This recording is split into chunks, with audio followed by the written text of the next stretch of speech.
Bewoners van Sint-Annaland kijken op van grote bouwplannen in hun dorp. Ja, het is gewoon niet meer in verhouding met de winkeltjes, met het dorp eigenlijk. Ja. En verder in deze Zeeland nu. Speelstad viert 50ste verjaardag. En profvoetballer uit Goes nog zonder club.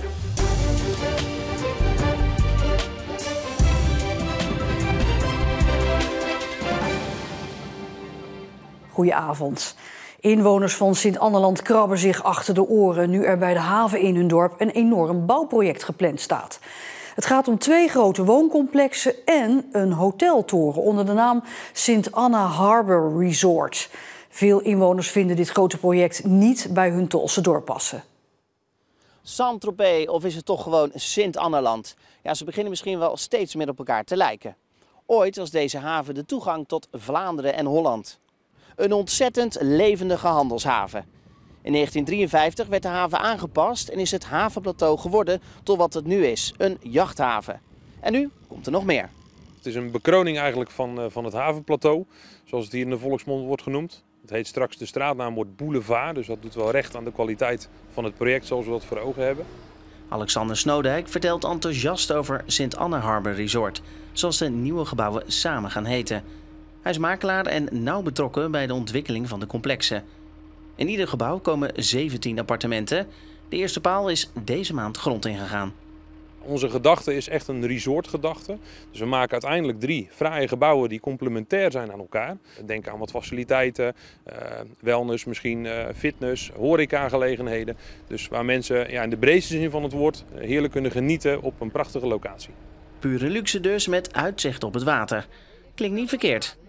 We gaan een heel mooi woonproject gaan we realiseren, waar Sint-Annaland ook heel blij mee is. Maar daar zijn de meningen wel over verdeeld. Heel de haven weg. Veel inwoners van Sint-Annaland vinden de gebouwen te groot en zijn bang dat het dorpse karakter van de plaats verloren gaat. Het is allemaal huizen en tenminste huizen. Loggen. Ik vind het gewoon zonde van het dorp. Ja, het is gewoon niet meer in verhouding met de winkeltjes, met het dorp eigenlijk. Ja. Dit is zonde. Ze denken dat er te veel mensen van buiten het dorp zullen komen wonen. Dat er ook te veel buitenstaanders komen wonen. Ja, er zijn wel heel veel mensen buiten Sint-Annaland die komen wonen. Dat dorp gaat er wel een beetje af. Snodijk herkent dat geluid niet. We hebben tot nu toe heel veel positieve reacties gehad, juist van de omwonenden. En het feit dat heel veel locals ook kiezen om hier te willen gaan wonen, is wel een bevestiging dat we op het goede spoor zitten. Volgens Snodijk gaan de appartementen dan ook als warme broodjes over de toonbank. Ja, er is ontzettend veel vraag naar. De verkoop loopt ook heel erg goed door. Het eerste gebouw Oostdok, dat is al voor ruim 70% verkocht. En voor Westdok is de belangstelling ook bijzonder groot, met name vanuit de locals. En die verhuizing van die locals naar de appartementencomplexen is volgens de makelaar vooral positief voor de huizenmarkt in het dorp. Het is ook een doelgroep die ook weer wil doorstromen. Die op zoek zijn naar een stukje levensloopbestendig, zoals we dat zo mooi noemen. Dus het creëert ook doorstroming op de Sint-Annalandse woningmarkt. De eerste appartementen moeten begin volgend jaar dan worden opgeleverd hier van St. Anna Harbor Resort. Maar er moet uiteindelijk een nog grotere toren bij komen. Een derde van maar liefst 42 meter hoog. Hier precies achter mij. Met 70 hotelkamers.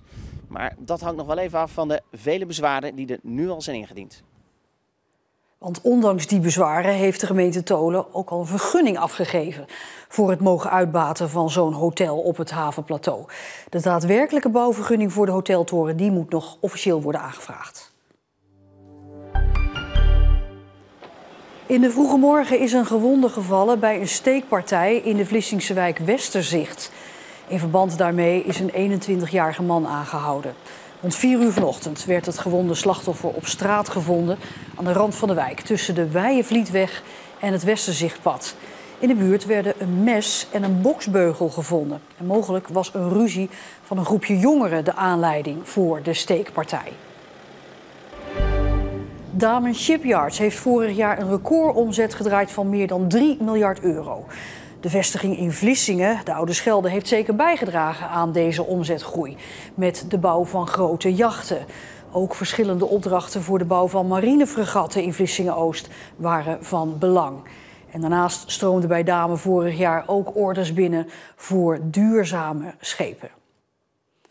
Het is een jubileum voor Speelstad Vlissingen, want voor de 50ste keer kunnen kinderen helemaal los met pallets om een huttendorp te bouwen. Het evenement moest al een paar keer verkassen en staat ook dit jaar op een andere plek. De hutten worden nu gebouwd op het veld bij de middelbare school CSW Bestevaar, nadat er op de vorige locatie geen plek meer was. Dit jaar is het thema Feeststad, vanwege de viering van de 50ste editie. Sommige kinderen hebben daarom een echte feesthut gebouwd. Hebben we hier ons casino. Daar kan je een pallet inzetten en dan ga je een spel spelen en dan kan je of een pallet verliezen of winnen.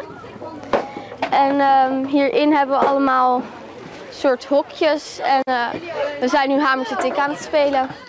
Anderen gebruiken de spijkers om hun hut af te maken. Doen jullie hem vastspijkeren? Hou ik hem even vast. Ik zat alleen een hut te bouwen en toen werd ik uitgenodigd en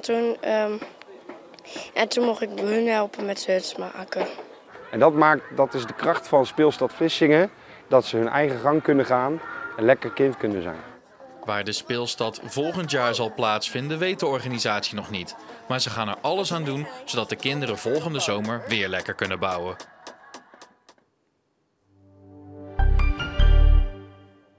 De bekende Middelburgse kunstenaar Ramon de Nenny is overleden.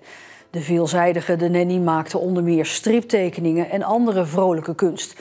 En daarnaast was hij de oprichter van het kunsttijdschrift De Kreet. In coronatijden spijkerde hij samen met andere kunst aan verkeerslichten. En hij had ook vaak kritiek op Zeeuwse gemeenten en instanties die te weinig aandacht voor kunst zouden hebben en juist leegstaande gebouwen aan kunstenaars zouden moeten uitlenen.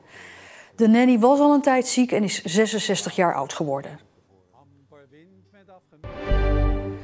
De kloostergangen in de Middelburgse abdij blijven voorlopig dicht. Nadat vorige week een steen naar beneden kwam, is een inspectie uitgevoerd en daaruit is gebleken dat meer stenen loszitten. De provincie hoopt na de bouwvak te beginnen met de reparatie. Dit is het nieuwe wandelpad van het dorp Leeuwendorp. Het is aangelegd door een gepensioneerde weg- en waterbouwkundige die zelf aan de slootkant zijn tuin heeft. De waterschap dat moest hij baggeren om de zoveel jaar en elke jaar maaien. En dan rezen met een kraan rezen door de tuinen en dat veroorzaakte sporen en dat gaf problemen bij de bewoners. Van der Sluis kocht het stuk dijk van een boer en ging aan de slag om een pad te maken voor het waterschap en voor de bewoners. De gemeente heeft het pad nu weer gekocht van der Sluis. Bent u daar rijk van geworden? Nou, rijk geworden, dat is zo. Ik heb dat pad natuurlijk gekocht van die boeren. En die kosten daarvan, dat is dijkgrond, dat is heel wat anders dan landbouwgrond. Dus die kosten zijn veel minder. En de gemeente hebben rond de tafel gezeten, we hebben een prijs afgesproken en de gemeente heeft daar akkoord mee gehouden. Om hoeveel geld het gaat wil hij dus niet zeggen. Het pad heeft nog geen naam, maar hij heeft wel een idee. Nou, misschien sluispad of iets dergelijks, ik weet het niet. We zien wel. Voetballer Yassine Azagari werd ooit het grootste talent van NAC Breda genoemd. Maar zit nu al een half jaar zonder club. Terwijl het nieuwe seizoen ook alweer bijna begint, hoopt de middenvelder uit Goes na een lastige tijd op een nieuwe kans in het profvoetbal. Nadat zijn contract als profvoetballer begin dit jaar bij FC Eindhoven werd ontbonden, brengt Yassine Azagari hier veel tijd door, in de moskee in Goes. Azagari, 23 jaar en ooit een groot talent, zoekt naar antwoorden. Waar is het misgegaan? En belangrijker, komt het nog goed met zijn carrière? Ja, daar denk je nog wel veel over na. Dat je denkt van ja, hoe kan het nou zijn dat het toen wel zo ging en dat het nu door de jaren wat moeilijker is gegaan. Moet ik wel zeggen dat het ook wel mentaal natuurlijk ook wat een beetje doet. Hè? Vooral op het begin. Ja, dan ga je van 5 keer per dag trainen naar niet. Dus dat is wel even wennen. Al ruim een half jaar leidt hij een eenzaam bestaan als voetballer. Azagari houdt zijn conditie op peil op de velden van Goes in afwachting van een nieuwe club uit het betaalvoetbal. Die kans heeft zich, terwijl het seizoen bijna begint, nog niet aangediend. Nou ja, clubs zijn ook natuurlijk wat eerder geïnteresseerd in wat jongens die misschien wat meer minuten in hun benen hebben. Ja, het kost veel van je geduld. Het enige wat ik daarbij kan doen is gewoon mezelf fit houden. En op het moment dat je er moet staan, dat je er kan staan. Nadat Azagari op 17-jarige leeftijd debuteerde als prof bij NAC, leerde hij de voetballerij de afgelopen jaren op een minder leuke manier kennen. Ja, de vervelende kant. Ik heb onder Maurice Stijn bij NAC Breda ook al een paar vervelende momenten meegemaakt. Ja, en dan maak je bij Eindhoven ook eigenlijk weer zo'n periode mee. En daarin moet ik ook zeker naar mezelf kijken. Ik ga niet alleen maar vingertje wijzen natuurlijk. Het moet niet zo zijn dat ik in één keer de oorzaak ben van het probleem. Terwijl eigenlijk ja, ik denk 99% van de voetballerij met mij wegloopt. In de manier hoe ik ben als persoon zijnde. Klaar met het betaald voetbal is hij nog niet. Daarom hoopt de middenvelder uit Goes dat het betaald voetbal ook nog niet klaar met hem is. Ja, je bent dan toch weer in één keer helemaal alleen.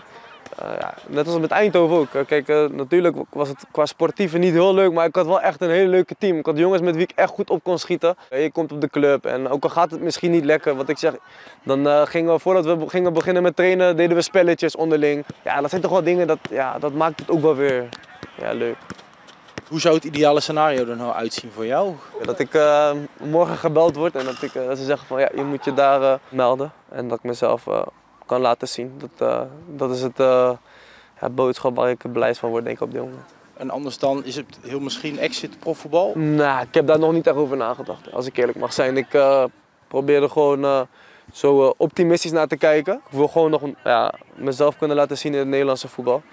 Maar een stap naar België of misschien wat verder, sta ik ook zeker voor open. Hey, dat is hem, hè?